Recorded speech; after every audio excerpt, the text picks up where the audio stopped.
Me estoy arremangando estoy. Buenas tardes y buenas noches a la gente que nos ve por las noches. Yo soy Ricardo Bajo, el que se remanga. Hay que remangarse para hacer contextos. Hoy vamos a hablar de estos dos señores. Hoy vamos a hablar de nuestra editorial Terrorismo psicológico contra Venezuela, porque eso estamos viendo. Una operación de terrorismo psicológico contra Venezuela. Ya llevamos 22 semanas de acoso de este señor al pueblo que representa este señor. De Donald J. Trump a Nicolás Maduro Moros, el presidente obrero de Venezuela. Y esto que tenemos acá es el portaavión más grande que tiene los Estados Unidos, el US Gerald Ford. ¡Ay, caramba! Tiene carga nuclear. Hay 15.000 soldados desplegados en el Caribe Sur. 15.000. Y los gringos nos quieren hacer creer que este portaavión es para combatir el narcotráfico. Y 15.000 soldados marines para asesinar impunemente a pescadores, a supuestos narcos que van en narcolanchas. Todo este despliegue para eso. No se lo cree nadie. No se lo cree ni su abuela de este se lo cree. ¡Falso! Bueno, el abuelo de Donald Trump era un señor alemán pobre que emigró a los Estados Unidos hace 100 años porque en Alemania se moría de hambre. Entre la Primera y la Segunda Guerra Mundial, bueno, Alemania había muchos problemas económicos. Este señor a principios de siglo, antes de la República de Weimar, el señor de Donald Trump, que no se este señor no se apellida Trump o Trump, como dicen los cubanos. No se apellida así. Tenía un apellido alemán, Trump, con PFF, y lo puso así para que pareciera inglés. El abuelo de este señor era un pobre alemán que emigró a los Estados Unidos. Si hubiera emigrado hoy un pobre a los Estados Unidos, él, el nieto, no le hubiera dejado entrar. Eso es la ultraderecha y eso es el supremacismo blanco. El terrorismo psicológico, 22 semanas de acoso. Han hablado el sábado por teléfono. Y tenemos acceso a la conversación. No, mentira. Pero sabemos lo que le ha dicho este señor. Le ha dicho, te tienes que ir. Y yo, ¿cómo que me tengo que ir? Sí, no te eligió el pueblo, has hecho fraude y además quiero tu petróleo. Pero cómprame mi petróleo, le dijo Nicolás Maduro. No, lo quiero gratis o a precio de gallina muerta. No, papito, tienes que pagar. Tienes que pagar. Te estoy mandando el petróleo 4 días. En 4 días llegas a tus refinerías de Houston, Texas. Y baratito te lo estoy dando. Ya 2 por 1 te voy a dar. Rebájame casero. No, lo quiero gratis, porque yo soy Estados Unidos, el imperio. Y el petróleo venezolano es para los norteamericanos. ¿Acaso no has escuchado a Monroe? Allá en 1823, América para los americanos. ¿Sabes qué significa eso, Nicolás? Le ha dicho Donald Trump. Significa que todas las riquezas naturales de América Latina son para Papito Trump. Para los gringos. Ustedes son nuestro patio trasero, backyard. Patio trasero son más. Y me estoy enojando porque están haciendo buenos negocios con los chinos y con los rusos. ¿Qué pinta China y Rusia en América Latina? Si eso es nuestro patio trasero, lo hemos descuidado, sí, pero ahora estamos desbrozando, ya vamos a poner el jardín, lo vamos a poner limpio y siempre ha sido nuestro, van a disculpar. Eso le ha dicho este señor en la llamada telefónica. Ah, y como soy buena gente, porque soy Donald Trump, soy magnánimo, soy como los emperadores romanos que hacían así, que le corten la cabeza. No, a este que le salven. De ahí viene este gesto, ok, tú para abajo, para arriba, para abajo, para arriba. Y Donald Trump cree que es un emperador en el Coliseo romano. Que le salven, que le corten la cabeza, no a ese que lo indulten. Ha matado a 4 leones, a ese cristiano que le salven la vida. Y así. Los que van a morir te saludan, decían los gladiadores. Y Donald Trump cree que todavía estamos en esa época de la Roma imperial. Y como es tan buena gente, le ha dicho, te he conseguido un sitio de asilo. ¡No! Te vas a ir a Moscú. Y Nicolás Maduro le ha dicho, pero en Moscú, en diciembre, enero, hace mucho frío, Donald Trump, me voy a cagar de frío. No quiero ir a Moscú. el pueblo venezolano bolivariano chavista me ha elegido para representar los intereses de las grandes mayorías de Venezuela, me quedo. Y si hubiera sido otro... No, me quedo, no voy a ir a Moscú. Le ofreció Donald Trump hacerlo en Moscú, he hablado con Putin, te va a recibir bien, hay calefacción en la Plaza Roja. No quiero. Pero estaban negociando, no estaba negociando, Donald Trump lo estaba extorsionando a Nicolás Maduro. ¿Pueden creer? Pueden creer, para que no haya un derramamiento de sangre, sacrifícate, Nicolás, andate nomás. Esa ha sido la conversación, y esto es parte, esa charla telefónica del sábado, que ha develado el domingo algunas cosas. Le han preguntado a Donald Trump, eso es parte del terrorismo psicológico. ¿En qué consta el terrorismo psicológico? En meterte miedo, en meterte tanto miedo, en inocularte el miedo. Así como le inocularon el cáncer a nuestro gran comandante Hugo Rafael Chávez Frías. ¡Ay, caramba! En un sitio por aquí, en un sitio muy especial, en un cáncer súper raro que era súper difícil de detectar, y lo mataron, lo asesinaron al comandante Chávez, y pensaron que matando y asesinando al comandante Chávez iban a tumbar a la revolución bolivariana de la patria de Bolívar y de Antonio José de Sucre y del maestro Simón Rodríguez y de tantos y tantos que ofrecieron su vida para la primera independencia. Ahora Venezuela está afrontando una segunda batalla, quizás más dura, porque no vamos al terreno, al campo de batalla. No estamos en Ayacucho, no estamos en Ingavi, no estamos en las grandes batallas, no estamos en la batalla de Carabobo. Ahí era cuerpo a cuerpo, veías a tu enemigo, lo podías. Y muchas veces éramos 1 contra 4, pero sacamos al imperialismo español de nuestras tierras. Pero ahora esta guerra es más civilina, es más cobarde, a pesar de este portaavión. Pero te hacen guerra en medios de comunicación, te hacen guerra en las redes sociales, mienten, intoxican, inundan de odio con sus narrativas, y eso es más difícil todavía de combatir. Y ya llevamos 22 semanas. En el Congreso de los Estados Unidos esta semana se está debatiendo si los primeros asesinatos en las narcolanchas han sido crímenes de guerra o no. Y se ha sabido, lo vamos a ver hoy, se ha sabido que en el primer asesinato de narcolanchas, que ya llevamos 80 asesinatos sin pruebas, sin juicios, no sabemos quiénes son, esas familias pobres, ¿dónde van a ir a llorar a sus muertos? ¿A qué cementerio van a ir? Si están aquí en el mar, en el Caribe, y los asesinaron sin preguntarles. Primero disparan, después preguntarán. No, los gringos ni eso. Primero asesinan y luego ni siquiera preguntan.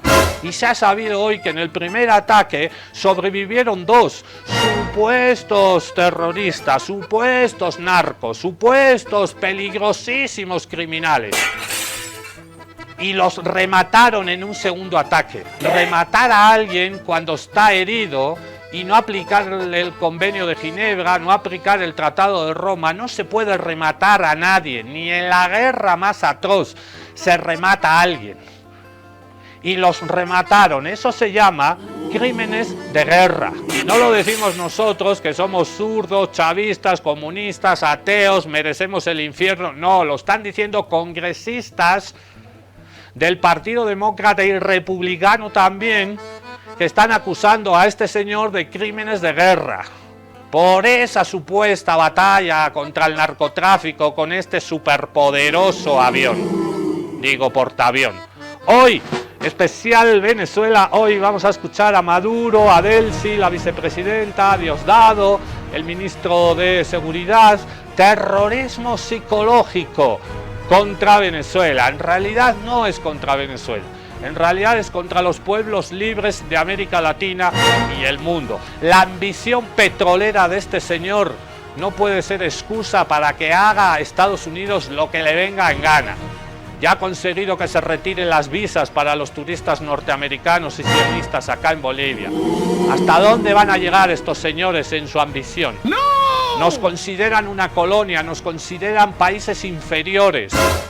Pero en estas tierras nacieron los grandes libertadores, hombres y mujeres, y si tienen que resucitar reencarnados en otros grandes hombres y mujeres, lo vamos a hacer. Arranca un capítulo más de Contextos Salvajes. Contextos Salvajes está en la casa, in the house.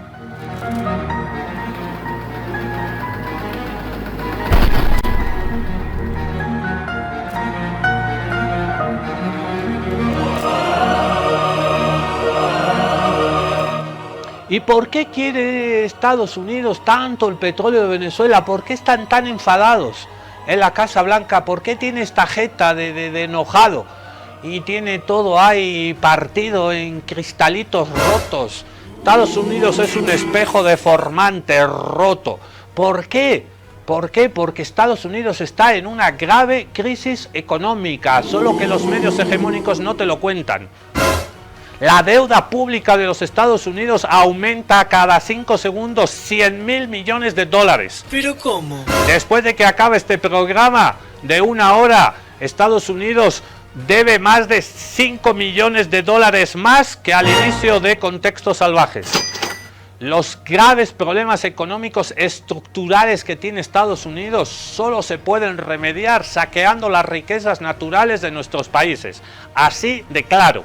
Y esta guerra contra Venezuela es por la gravísima crisis económica y por la ambición petrolera insaciable que tiene Estados Unidos. Estados Unidos, como potencia, como imperio decadente que es, solo puede alargar, está en coma profundo, pero lo están entubando para alargarle la vida y solo le pueden alargar la vida al imperio norteamericano a costa de las riquezas del sur global. Vámonos hasta Caracas, Venezuela, con este reporte de RT.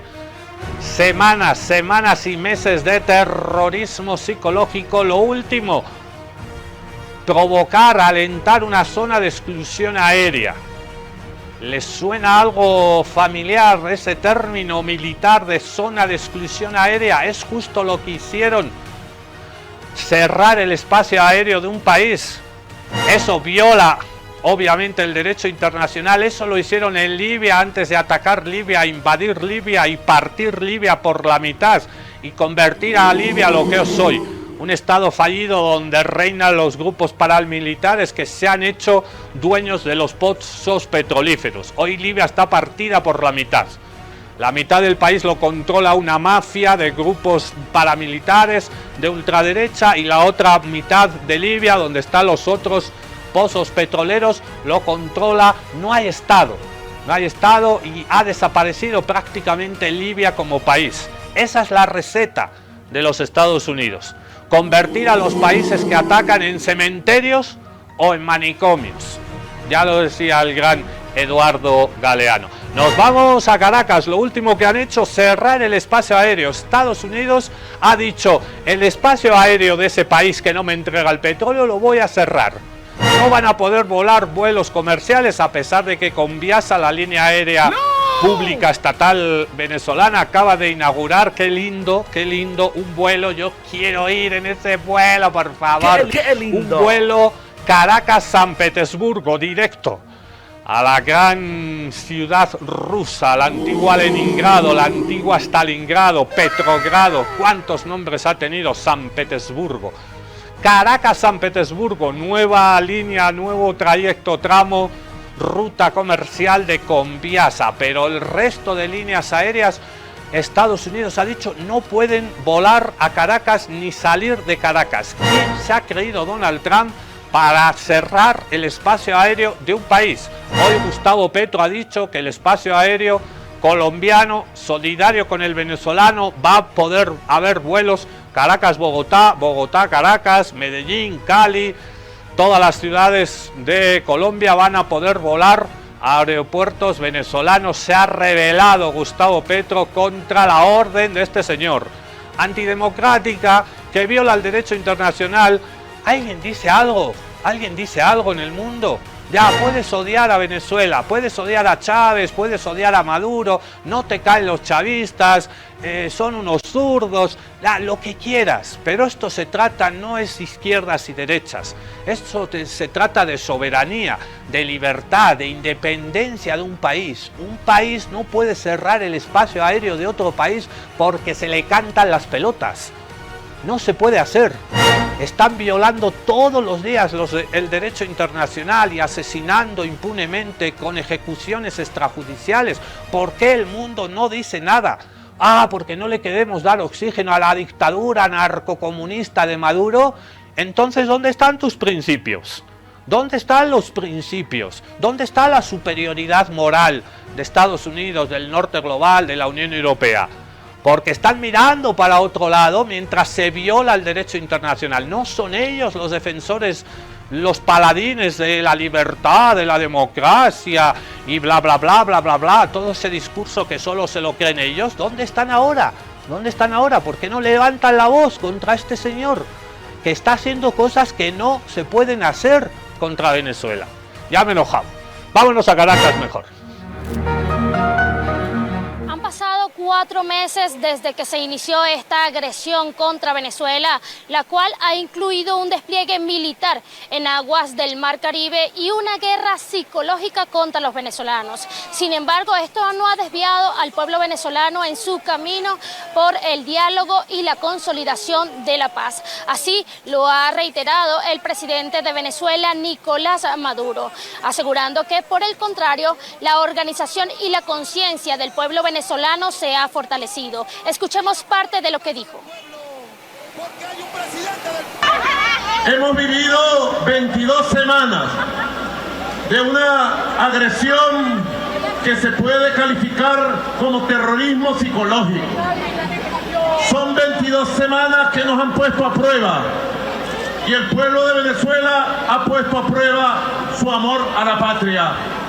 Si hace 22 semanas amábamos a Venezuela, hoy la amamos infinitamente y estamos dispuestos a seguir defendiéndola y a llevarla a caminos seguros de paz.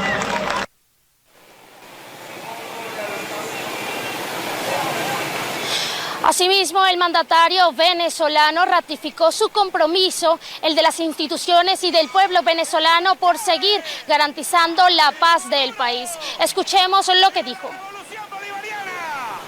El poder nacional de la Venezuela del siglo XXI se sustenta en el poder inmenso de su pueblo, en su conciencia, en sus instituciones, en sus fusiles y en su decisión de construir esta patria por encima de cualquier dificultad. Queremos paz, pero paz con soberanía, paz con igualdad, paz con libertad. No queremos la paz de los esclavos, ni queremos la paz de las colonias. Colonia, nunca. Esclavos, jamás. Más temprano, el día de hoy, también se desarrolló en la ciudad de Caracas una masiva movilización. Esto como parte de la juramentación de los comandos bolivarianos de base de defensa integral. Allí los presentes manifestaron su compromiso con la defensa de la paz y la soberanía nacional. Asimismo, rechazaron las acciones por parte de los Estados Unidos en aguas internacionales. Escuchemos los que no dijeron. Somos un pueblo vencedor, nacimos de la gesta libertaria porque somos libertadores, vencedores, pueblo organizado jamás será vencido. Ellos se la dan que son los primeros del mundo, que son los más inteligentes del mundo y resulta que son para mí los más brutos, porque si ellos quisieran tener pruebas era para que agarraran a esa gente y le hicieran justicia y averiguar si eran verdad, si eran narcotraficantes o no. Esta movilización estuvo liderada por el secretario general del Partido Socialista Unido de Venezuela, Diosdado Cabello, quien aseguró que las acciones de los Estados Unidos en aguas del Mar Caribe es condenada en cualquier parte del mundo. Asimismo, condenó la postura que ha venido tomando la Corte Penal Internacional. Escuchemos lo que dijo. Aplicarle ley marcial a otra persona, sin fórmula de juicio, sin absolutamente nada, sino solo diciendo yo puedo hacerlo. Eso ya es un crimen. Y cuando comienzan los familiares a reclamar, cuando comienzan el mundo entero a reclamar, cuando comienzan dentro de los Estados Unidos a reclamar, ellos deben interpretar que están profundamente equivocados, y no solo que están equivocados, sino que lo que han hecho es condenable por cualquier ciudadano del mundo. Es importante también señalar que la Asamblea Nacional Venezolana tiene previsto designar a una comisión especial que investiguen estos 80 asesinatos que se han cometido en aguas del Mar Caribe por parte de los Estados Unidos. Por otro lado, el presidente de Colombia, Gustavo Petro, indicó que su país iniciará una agenda jurídica para defender a los familiares de estos pescadores que fueron asesinados extrajudicialmente en aguas internacionales. El asesinato extrajudicial, ejecuciones extrajudiciales. Aquí dice, no lo vemos ahí el petróleo. Si podemos quitar el logo, Miki, porfa. Venezuela denuncia que Estados Unidos quiere apropiarse de el petróleo, y no solo el petróleo, el gas, las riquezas naturales, el agua, las tierras raras, uranio. Necesita, ya lo dijo hace mucho tiempo la jefa del Comando Sur del Ejército de los Estados Unidos, Laura Richardson, que decía, no es posible que con todas las riquezas que tenemos, y hablaba en primera persona del plural, que tenemos en nuestro patio trasero, no sean nuestras de una vez por todas. Y hablaba del triángulo de litio, de nuestro litio, del litio boliviano, del argentino, del chileno, y hablaba del agua, porque las futuras guerras en unas cuantas décadas va a ser por el agua. Y nosotros tenemos reservas de agua en América Latina, la Amazonía. Hablaba en primera persona del plural, la señora Laura Richardson decía nuestro petróleo, nuestro litio. Hello, no es suyo, señora Laura Richardson.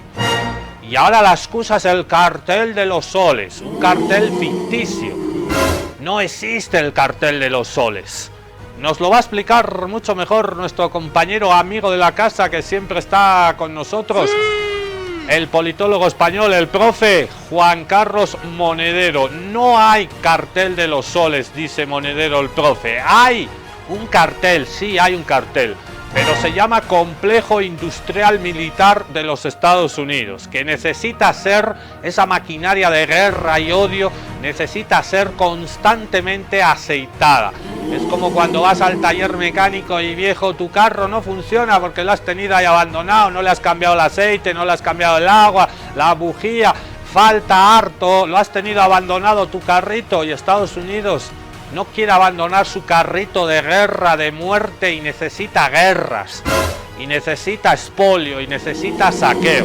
Lo escuchamos al profe Monedero. El verdadero cártel de los soles, esto es un cártel de militares que serían más corruptos que patriotas, se llama Complejo Militar Industrial. Está en los Estados Unidos y lo denunció Dwight Eisenhower, presidente de Estados Unidos, cuando abandonó el cargo en 1961. Eisenhower advirtió que tras la Segunda Guerra Mundial, el enorme aparato militar permanente que después de desplegarse se había consolidado y la creciente industria privada vinculada al armamento formaban un entramado de intereses económicos, políticos y tecnológicos que era capaz de influir indebidamente en la política nacional. Preocupado, alertó contra el riesgo de una influencia desproporcionada de esta alianza, así como de la posibilidad de que amenazara directamente el funcionamiento de la democracia. ¿Por qué? Pues especialmente por la tentación, decía, de una política exterior orientada por intereses industriales y militares. Una política exterior orientada por intereses industriales y militares. 1961. Phil Ganson, un analista del International Crisis Group, dice que hablar del cártel de los soles es hacer realidad lo que solo era desde hace 40 años una categoría periodística y que se usaba para hablar genéricamente y como un mote de broma de militares que tendrían conexiones con el narco. El cártel de los soles nunca ha existido, sino como una referencia abstracta. Algo así como hablar, no sé, del sindicato del crimen, del cuarto poder, del clan de los sugar daddies o de la mafia rosa en este o en aquel ministerio. Si aceptamos hablar del cártel de los soles, ahora que el tren de Aragua parece que ha perdido su poder, que ha descarrilado y ya nadie le presta atención, pues debiéramos ampliar el abanico y sacar consecuencias incluso geopolíticas del asunto. ¿Nos atrevemos? Porque de la misma manera había que declarar, no sé, la guerra a Estados Unidos por el cártel del Estado Profundo, del Deep State, que siempre está conspirando. Podríamos declarar también la guerra a México. ¿Por qué? Pues por el cártel del despecho, famoso por hacer llorar a la gente, malditos. O por la peligrosa banda de narcodelincuentes El Preso número 9, que como su nombre indica está organizada por un preso, que además se oculta bajo el enigmático número 9, que podría indicar, no sé, las bandas que están bajo su mando o los entramados criminales que dirige. En España, por supuesto, estaría el temible cártel del corazón partido, claro está, con una motosierra, sin olvidar declarar igualmente la guerra a Francia por el cártel de la Vie en Rose, uno de los más sangrientos cárteles que para disimular el rojo se hacen llamar rosa, solo para que no se vea que son realmente bolivarianos, rojos, y que tienen además tomadas varias zonas fuera de su país, en Ciudad de México, en Bogotá, en Panamá, las peligrosas zonas rosas. Hay una honesta preocupación acerca de cuáles serían las consecuencias de una entrada de los marines en territorio venezolano. La verdad es que las consecuencias ya las conocemos, aunque claro, nuestra memoria de pez en las aguas de la sobreinformación, de la saturación informativa, nos hace olvidarlo. Las consecuencias son algo parecido a Gaza, porque después de Gaza y de que Netanyahu se haya salido con la suya, de que vayan a hacer negocios sobre las ruinas de Palestina, pues vendrán más Gazas. Y al final esos genocidios regresarán, cuidado, al territorio de quienes lo aplicaban fuera, a extranjeros, con eso sí, con el silencio de las nuevas víctimas a las que no les librará hablar el mismo idioma y tener el mismo pasaporte que sus verdugos. Callar no es un buen negocio.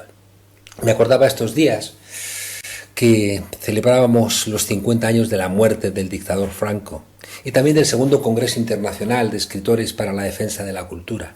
Era julio del 37 y el presidente del gobierno republicano, Juan Negrín, inauguraba el encuentro en Valencia, que era la capital en ese momento de la asediada república, ya que tuvieron que abandonar Madrid.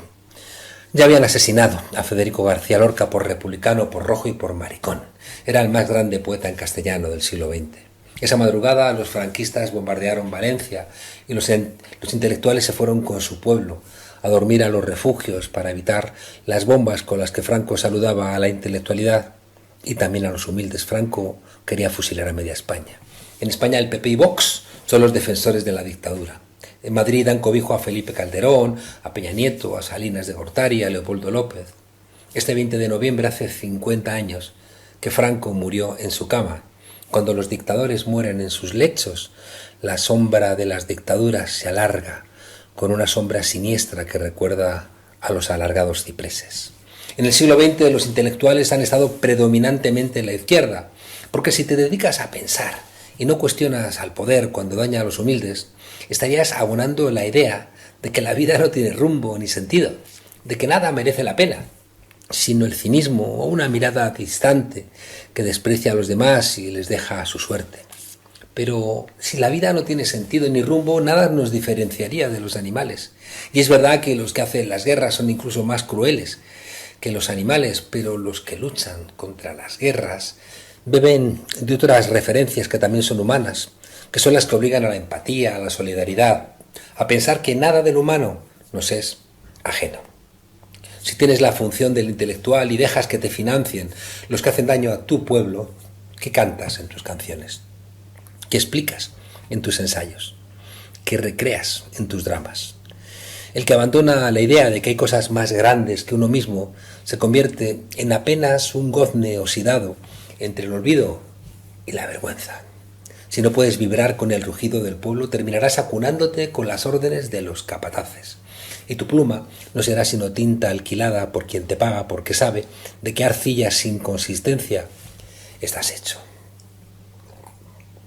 En ese tiempo de estruendo de artillería franquista, con el zumbido siniestro de los aviones italianos en el cielo, en aquel verano de 1937, con la Segunda República Española agonizando, estaban entregando su aliento ni más ni menos que Elena Garro, Alejo Carpentier, Octavio Paz, Pablo Neruda, César Vallejo, Vicente Huidobro, Antonio Machado, Miguel Hernández, Vientos del Pueblo, León Felipe, María Zambrano, gentes que decidieron que la cultura no era el adorno de la libertad, sino su muralla. Y se reunieron en Valencia y en Madrid y en París con la convicción de que los libros, las palabras y las ideas debían hacer frente a los cañones, y se unirían después Bertolt Brecht y Malraux y Hemingway. En Valencia litigaba civilización contra barbarie, como ha pasado en Gaza, aunque allí ha ganado barbarie. No debe pasar en Venezuela, porque si fracasa el diálogo, si fracasa el sentido común y un orden internacional que no puede ser otra vez el de las cañoneras, hoy transmutadas en misiles, en drones y en bombas guiadas por la inteligencia artificial, entonces puede venir la Tercera Guerra Mundial y entonces a ver, ¿qué hacemos?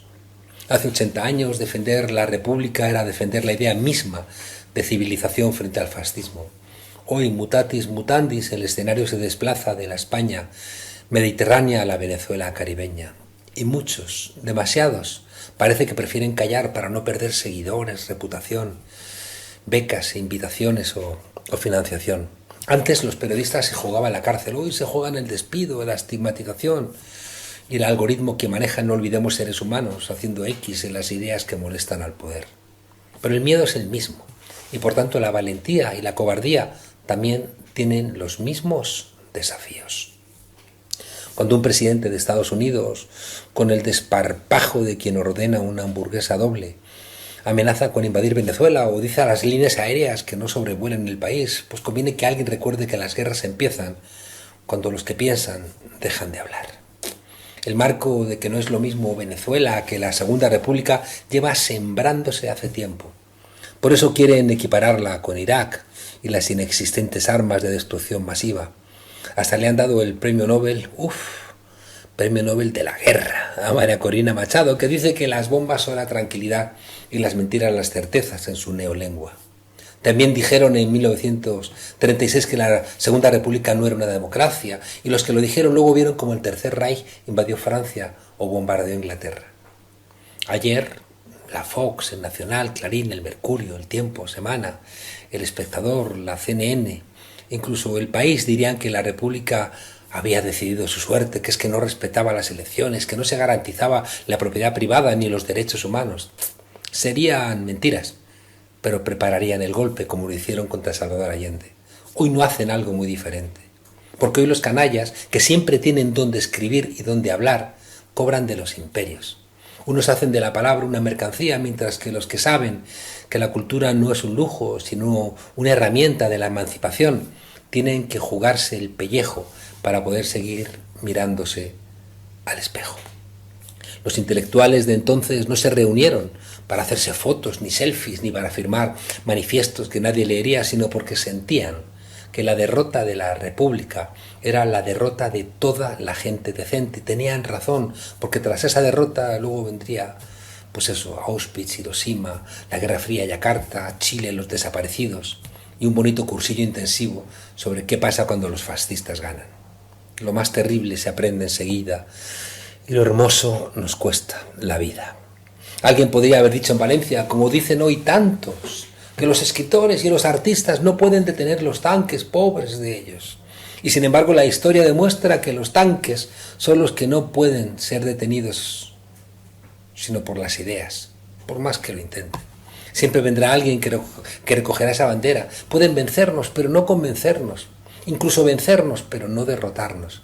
Estados Unidos no ha salido victorioso de ninguna guerra en los últimos 3 decenios. Y eso lo saben en Venezuela, en México, en Colombia. Y cuidado, no están dispuestos a que sigan haciendo tanto daño como han hecho en Afganistán, en Irak, en Libia, en Siria, en Líbano. La República perdió la guerra, pero ganó el relato, porque tenían razón. Desde entonces Ese sueño ha dado fuerza a la libertad. Fueron republicanos los que entraron con blindados, que se llamaban Madrid y Guadalajara y Don Quijote, a liberar a París de los nazis. El recuerdo de los republicanos españoles está en el Congreso mexicano, y algún día, cuando España sea una república, el nombre de Simón Bolívar y también, ¿por qué no?, el de Emiliano Zapata o el de Morelos estará en el Congreso de los Diputados de esa tercera república española. El relato de la república contra el fascismo, el de la lucha por la dignidad popular contra la intervención extranjera, es el mismo que hoy se está librando en Caracas. Pero también en Honduras. Trump acaba de pedir sin vergüenza el voto para un corrupto de la derecha, Nasri Tito Asfura, del Partido Nacional. Y lo pedirá para Ricardo Salinas Pliego. No existe el cártel de los soles, ni en Venezuela pasa droga camino de Washington, ni Maduro es un narcotraficante. Les quieren robar el petróleo. Y todos los que tienen voz, todos los que saben que después de Gaza no hay límites, todos los que saben que si no nos ponemos del lado de la humanidad, nos devorará el cinismo, debemos decir en voz alta: saquen sus sucias manos de América Latina. Qué linda disertación, clase magistral del profe Monedero, citando a Miguel de Unamuno. Ha citado a muchos, frases que nos suenan conocidas, y el famoso dicho ante los fascistas españoles, ante los franquistas en la guerra civil, de Miguel de Unamuno y Saavedra, nacido en Bilbao: vencerán pero no convencerán, porque para convencer hace falta persuadir, decía Unamuno, y para persuadir a alguien necesitas dos cosas: necesitas tener razón, necesitas al derecho de tu parte. Entonces los gringos saben, son conscientes de que no nos pueden convencer, de que no nos pueden persuadir, porque no tienen razón, porque no tienen al derecho internacional de su parte. Entonces, como no nos pueden convencer ni persuadir, nos tratan de vencer y de derrotar por la vía de las armas, de la imposición, de la superioridad militar, de los portaaviones, de bombardearte con bombas inteligentes, como lo están haciendo contra el pueblo palestino en la franja de Gaza. No pueden vencer los sionistas, no pueden vencer los imperialistas gringos, y por eso no nos convence. Y lo decíamos antes, si recuperamos la frase de otro escritor, como bien decía el profe Monedero, las culturas, los escritores, las artes, siempre han levantado la bandera de la libertad y la dignidad, y han escrito y han tratado de llevar la voz de los sin voz. Y decía Galeano, uruguayo él, cada vez que Estados Unidos salva a un pueblo, lo convierte en un manicomio o en un cementerio. La gran mayoría de las veces, lamentablemente, en un cementerio. Y dice Donald Trump, que le crece la nariz como a Pinocho, que se van a retirar, que va a retirar el portaavión que veíamos a finales de diciembre, y que ya se van a acabar esas maniobras militares, esa operación trucha, cruelmente llamada Lanza del Sur. Todavía se hace la burla. Todavía se hace la burla nombrando tormenta del desierto cuando invadieron Irak. Ahora Lanza del Sur. Dice que se retiran en diciembre. Pero hemos conocido datos a través de sus bases militares norteamericanas en Puerto Rico. El otro día veíamos la base de Roosevelt Roads, cómo ha sido reabierta, y seguramente lo intenten con la de Vieques, otra base en una isla puertorriqueña. Pero tienen 4 o 5 bases militares en Puerto Rico. Han sobornado al gobierno de la República Dominicana en manos de la derecha, que han dicho: sí, utilicen la República Dominicana para atacar a Venezuela. Ha dicho el gobierno de la derecha. Y esta semana el señor Donald Trump ha indultado a un presidente hondureño, Juan Orlando Hernández, que estaba acusado de llevar narcotráfico, de llevar cocaína a los Estados Unidos, de liderar con carteles, con el Chapo Guzmán, con toda la gente del cartel de Jalisco, del Nueva Generación Jalisco, el cartel de herederos del Chapo Guzmán. estaba acusado de liderar un cartel para introducir cocaína a los Estados Unidos, y el señor Donald Trump, que dice que está combatiendo al narco y que por eso quiere invadir Venezuela y cambiar el régimen, porque todo esto se trata de un cambio de régimen a través de la imposición de las armas, le ha indultado a un presidente latinoamericano que está hasta aquí, hasta las cejas, metido en narcotráfico. El narcotráfico es mentira, y hemos averiguado por informes que nos llegan desde Puerto Rico que los gringos están comprando víveres para sus bases militares, para sus marines, que ya son 15.000, 1.000, 2.000, 3.000, 15.000 marines. 15.000 marines que están comprando víveres hasta finales del año 2028. ¡Ay, caramba! Es decir, que los gringos están en el Caribe Sur y no se van a ir. No se van a ir. Lo vemos en este reporte. Tenemos las imágenes solo en Contextos Salvajes. Las tropas estadounidenses en el Caribe podrían quedarse hasta finales del 2028, según documentos militares obtenidos por el medio de Intercept. Los archivos de contratación del Departamento de Defensa muestran que la Agencia de Logística de Defensa, la DLA, está comprando cantidades inusualmente grandes de alimentos y suministros para distintas ramas de las Fuerzas Armadas en 16 ubicaciones de Puerto Rico. Una hoja de cálculo incluso detalla decenas de miles de libras de productos horneados, desde bollos de miel y pastelitos de vainilla hasta panes de hamburguesa y tortillas, que deben entregarse entre noviembre de 2024 y noviembre de 2028. En total, la comida prevista aumentó un 450% y el presupuesto un 40% tras varias revisiones. Los documentos de la DLA muestran que los alimentos están destinados a varios buques desplegados en el Caribe y bases militares en Puerto Rico, incluyendo la de Roosevelt Roads, que fue reactivada para recibir aeronaves y unos 4.500 marines en noviembre, tras haber estado cerrada desde 2004. Hasta ahora, Washington ha desplegado unos 15.000 soldados, la mayor presencia naval en el Caribe desde la Guerra Fría. Trump también advirtió que podría iniciar muy pronto una operación terrestre en Venezuela. El incremento militar coincide con más de 20 ataques de Estados Unidos contra embarcaciones sospechosas de narcotráfico en el Caribe y el Pacífico, que han dejado más de 80 muertos. Un día lo está haciendo ya el Congreso de los Estados Unidos. Algún día nos van a contar cómo mataron y asesinaron a más de 80 personas en esas supuestas narcolanchas, y a qué organización criminal pertenecían, o eran simples pescadores, o pasaban por allí. El pueblo venezolano está rechazando las amenazas militares de Estados Unidos. Y se habla de narcoestados, y se habla de que el presidente Maduro lidera una organización criminal, el Cártel de los Soles, y se habla que Petro también está metido en el narcotráfico, y también se le decía aquí lo mismo en Bolivia contra el presidente Evo Morales. El narcotráfico, te ponen, pum, te ponen aquí, como sellan a las vacas, pum, te ponen el sello de narco, y ya te pueden asesinar, y ya te pueden ocupar, ya te pueden exterminar. Falta que digan que los palestinos son todos narcotraficantes y por eso los estamos asesinando. Cuando el narcotráfico en Oriente Medio ya sabemos quién lo maneja, Arabia Saudita lo maneja, pero Arabia Saudita, como es aliada de Estados Unidos, nadie se mete con Arabia Saudita. No se violan los derechos humanos en Arabia Saudita, ni en ninguna de las monarquías petroleras absolutistas de Oriente Medio.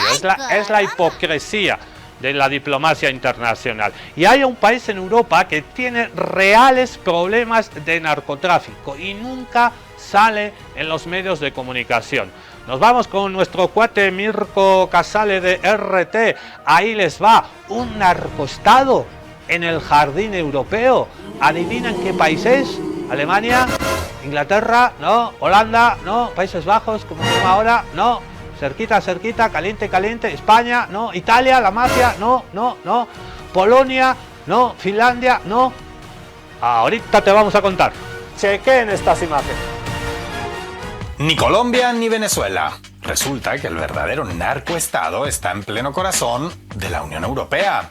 Presten mucha atención a estas declaraciones de Sergei Lavrov. Заниматься Нигерией, Венесуэлой в плане уничтожения там наркотиков, а заодно и захвата нефтяных месторождений, наверное, и Соединенным Штатам было бы сподручней заняться искоренением этого явления в Бельгии. Тем более там есть уже американские войска, другие войска. Там не надо будет гоняться за какими-то лодочками по 3 человека в каждой. ¿Bélgica, un narcoestado? ¿Otra acusación de la propaganda del Kremlin, acaso? Nada que ver. Sergei Lavrov hizo referencia a un reciente escándalo surgido en el país que alberga las sedes de los principales poderes Unión Europeos. Y es que en semanas recientes, una jueza belga denunció, de manera comprensiblemente anónima, pero en una web judicial oficial de acceso restringido, cómo las mafias narcos se están apoderando del país. Según el texto publicado, extensas estructuras narcomafiosas se habrían afianzado hasta crear un poder paralelo que desafía a policía y sistema judicial locales. La autora considera que un narcoestado se caracteriza por la combinación de economía ilegal, corrupción y violencia, poniendo ejemplos de estos 3 fenómenos que se estarían dando actualmente en Bélgica. Amberes se ha convertido en la puerta de entrada de la droga a la Unión Europea. Se calcula que el 25% de toda la que ingresa a ese territorio lo hace por ese puerto belga. Las aduanas en ese punto se han convertido en un foco de corrupción generalizada gracias a los miles de millones que genera el narcotráfico. Y lo que los carteles locales no logran mediante sobornos, lo hacen mediante asesinatos, torturas y secuestros, reflejado en el vertiginoso repunte en los crímenes violentos vividos en Bruselas, la capital belga y europea. Es decir, economía ilegal, corrupción y violencia. Justamente la fórmula que menciona la jueza para convertirse en narcoestado. Una receta que, como ven, no se cocina con tanto afán en el Caribe, tal y como dice Trump, sino en los fogones más exclusivos del jardín europeo.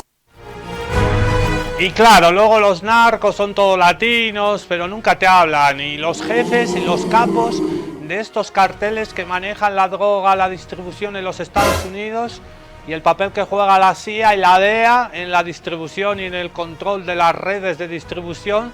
¿Y por qué nunca se habla en los medios de comunicación hegemónicos de la derecha? Detuvieron al jefe belga de un cartel. Y el fentanilo, que se hace principalmente en Canadá, detuvieron a un señor blanco canadiense que maneja todo el fentanilo en la parte oriental de Canadá y lo introduce por Seattle. No, nunca nos informan de eso. Siempre es, detuvieron a un mexicano, detuvieron a un boliviano, detuvieron a un colombiano, detuvieron... No, siempre los latinos somos los narcos y los señores europeos blancos que manejan. ¿Y los que lavan la plata? ¿Y los que lavan la plata? ¿Y los bancos que lavan la plata? Fariseos hipócritas. Luego vas tú a una ventanilla de un banco y quiero ingresar 5.000 bolivianos, quiero mandar. ¿De dónde ha conseguido la plata? ¿Quién la ha dado? ¿De dónde sale? ¿A quién le manda? Dígame el nombre, dígame su cédula de identidad. Usted es muy sospechoso. ¿De dónde ha conseguido tanta plata? No, ¿de dónde? ¿De dónde? ¿No está lavando plata? Te hacen 1000 preguntas. Y a los señores que lavan, millones y millones y millones, amigos de los señores propietarios de los bancos, los banqueros involucrados en el lavado del dinero de la droga, los señores que construyen edificios, las inmobiliarias, todos los negocios que sirven para lavar dinero, la compra de oro, cuando van a Arabia Saudita a vender el oro y la plata. ¿Y a esos señores les preguntan algo? Nunca les preguntan. Vámonos a hablar de China. Ahí está el presidente Maduro con el presidente Xi Jinping de la República Popular de China. Hoy vamos a tener esta semana un especial China que no hacemos hace rato, mientras Estados Unidos se hunde. Mientras la economía de Estados Unidos se hunde con esa deuda pública gigantesca, abismal que tiene, y por eso necesitan saquear nuestras riquezas naturales, China va para arriba, pum pum para arriba. Y China no necesita invadir ningún país. Entonces se puede crecer. China crece al 6, al 7, llegó a crecer durante años 10 puntos, 12%. El crecimiento de China es impresionante y la redistribución de la riqueza en China también, sin necesidad de ninguna base militar en el extranjero. China no tiene ninguna. ¿China ha invadido algún país? No, al revés. Lo invadieron los ingleses con las guerras del opio, lo invadieron los japoneses antes de ayer. En la Segunda Guerra Mundial, Japón invadió Manchuria, en el norte de China. China necesita amenazar, invadir, saquear algún país. O sea que no es verdad que para ser rico, próspero y liderar un imperio necesitas invadir. China ha dicho que no a la injerencia norteamericana contra Caracas, contra la República Bolivariana de Venezuela. Venezuela. China denuncia injerencia de Estados Unidos en Venezuela. El gigante asiático reafirmó su oposición a las medidas coercitivas unilaterales aplicadas por Estados Unidos contra Venezuela, al señalar que carecen de fundamento en el derecho internacional y no cuentan con aval del Consejo de Seguridad de la ONU. China insta a Estados Unidos a levantar sus sanciones unilaterales ilegales y a redoblar sus esfuerzos para contribuir a la paz, la estabilidad y el desarrollo en América Latina y el Caribe. Pekín advirtió que cualquier injerencia en los asuntos internos venezolanos socava la paz en esa región y reiteró su llamado al respeto de la soberanía y al diálogo.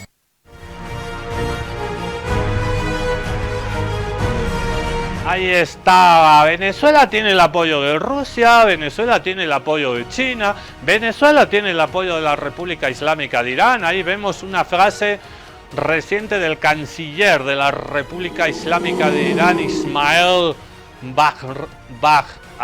ahí tengo el nombre, Baghai, el canciller iraní. El anuncio de Trump sobre el espacio aéreo, sobre cerrarlo, viola las reglas fundamentales del derecho internacional. Y las cosas del narcotráfico, y atacan a Venezuela porque supuestamente la cocaína de Colombia se manda a los Estados Unidos por Venezuela. No, no se manda por Venezuela esa cocaína, se manda por Ecuador, se manda por el puerto de Guayaquil, y lo sabemos todos, y lo dicen todos los informes de expertos sobre narcotráfico, y lo dicen las organizaciones de Naciones Unidas que vigilan el tráfico ilícito de drogas en todo el mundo. Va por el Ecuador, sale por el puerto de Guayaquil. ¿Y alguien ha dicho algo de invadir Ecuador?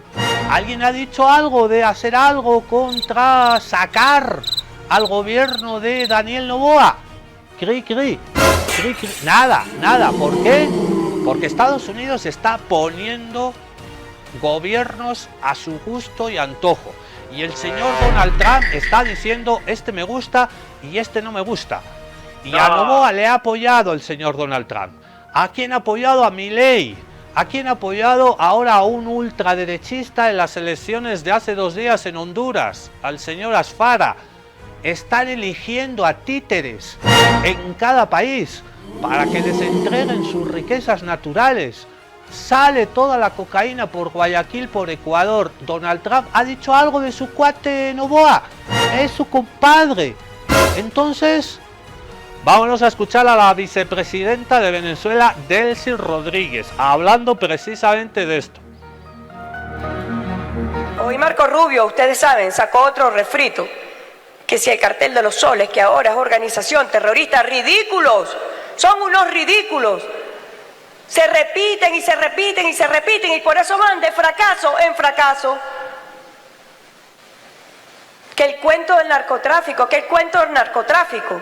Si ellos de verdad quisieran combatir el narcotráfico, tendrían que irse a Ecuador y buscar ahí mismo, en la presidencia de la República, que tiene la principal empresa de exportación de cocaína para el mundo, escondido en su fábrica de distribución de cambures, de bananos. El 70% de la cocaína que se exporta a través de Ecuador. No es Venezuela ni la productora ni la traficante de drogas, no. Lo sabemos todo y nos lo recuerda Delcy, vicepresidenta de Venezuela. 70% de la cocaína que llega a los Estados Unidos llega por Ecuador.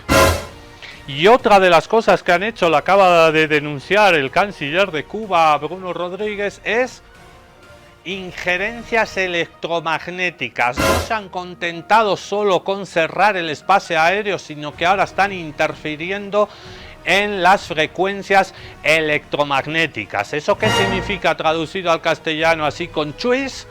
Que no te puedes comunicar por el celular, que una base militar atacada de Venezuela no puede coordinar con otra base, no pueden avisar, anulan el espectro electromagnético para impedir las telecomunicaciones. Eso siempre lo hacen previo a un ataque. Zona de exclusión aérea primero y anular el espectro electromagnético para evitar las telecomunicaciones. Cuba lo sabe porque Cuba ha sufrido innumerables ataques electromagnéticos para meter miedo. Otra vez, el terrorismo psicológico. Vamos a escuchar a un analista, por aquí tengo el nombre, desde Caracas, Ángel Rafael Tortolero, nos explica todo esto y nos lo analiza. Nos volvemos a Caracas. Parte de la estrategia de hostigamiento, de asedio, de inducir miedo en la población venezolana. Te puedo reportar desde Caracas, Venezuela, y desde todo el territorio nacional estamos absolutamente en paz. Los aeropuertos están funcionando, el espacio aéreo nuestro, en lo que le compete a la República Bolivariana de Venezuela, es transitado libremente por los aviones que vienen a servirse del aeropuerto de Maiquetía de Caracas y de los demás aeropuertos internacionales que tenemos en la República. Pero más allá de la acción unilateral de parte del señor Donald Trump, que por cierto ayer habló con el presidente Nicolás Maduro vía telefónica, no sabemos el contenido de la conversación, pero sabemos que están conversando, está el hecho de que seguimos siendo víctimas de la política interna de Norteamérica. Norteamérica está atravesando por una crisis profunda en lo político, en lo social y en lo económico, y pareciera ser que cada vez que se ve hostigado por las corrientes antivenezolanas, anticubanas, antinicaragüenses, antilatinoamericanas, Donald Trump sale con un espectáculo de este orden, de decir que el espacio venezolano está cerrado, cosa que contradice, como bien lo dijo la compañera periodista, todas las normas internacionales, y es un acto violatorio del derecho a la autodeterminación, a la soberanía y a la independencia que toda república tiene. No nos asusta para nada esta nueva amenaza de Donald Trump, y por el contrario, lo que hacemos es seguir avanzando en nuestra política exterior de paz y de paz interna en el país. Paz con libertad, paz con dignidad, paz con soberanía, como decía al principio de este programa especial Nicolás Maduro Moros. Me encanta la gorrita, ya la hemos visto varias veces. ¿Se ha gustado la gorrita de Diosdado? Qué grande belleza. Diosdado, con el mazo ando siempre. ¡Qué lindo! Dudar es de traidores, dudar es traición. Quiero esa gorrita, esa visera de Diosdado. Callar no es un buen negocio, nos decía el profe Monedero. Sin querer, se lo vamos a contar algún día, sin querer, parafraseando a nuestro gran Lucho Espinal Camps. Por cierto, al que veíamos el otro día, el sábado, en Bolivia TV, en esa linda película de Martín Bullock y Andrea Camponovo Gamio, Huelga, lo veíamos ahí a Luis Espinal Camps en la huelga de las 4 mujeres mineras contra la dictadura de Banzer. En la Navidad, en una Navidad, empezó un 28 de diciembre del 77. Vamos a escuchar ahora a Miguel Pérez Pinela, otro colega periodista venezolano, hablándonos de la excepcionalidad gringa. Ellos se sienten un pueblo elegido y hablan de la excepcionalidad. Sí, que eso es el supremacismo. Germen del fascismo. Y parte de esa palabra, mosca, que es una palabra de filosofía política imperial de los Estados Unidos, el excepcionalismo, la excepcionalidad, que en la traducción en castellano sería un neologismo. No, ellos lo están aplicando igualito aquí. Es decir, aquí es un peligro volar por la soberanía aérea venezolana, menos para el vuelo de Easter. Ese sí llega aquí con los migrantes que ellos traen, que es un vuelo charter, no es un vuelo comercial gringo. Ahí no hay peligro. Nadie puede comprarle petróleo a Venezuela, si no va a ser sancionado. A menos nosotros. Nosotros sí podemos llevar y traer barcos todos los días. La excepcionalidad, claro. Permítame la expresión, el excepcionalismo, más pendejo entonces, aquellos que caen en ese chantaje. Solo los gringos, la excepcionalidad. Miguel Pérez Pinela, agradecemos a la Iguana TV, un canal hermano aquí de Aviala. Nosotros nos vamos con ejercicios militares chavistas en defensa de la soberanía de Venezuela y soldados hijos de Bolívar, hijos de Chávez, cantando y advirtiendo que Venezuela será el Vietnam de América Latina para los gringos. Nosotros volvemos mañana. Esto ha sido un capítulo especial de Contextos Salvajes. Tinkuna Kamakachu. Y yo aquí lo que te voy a decir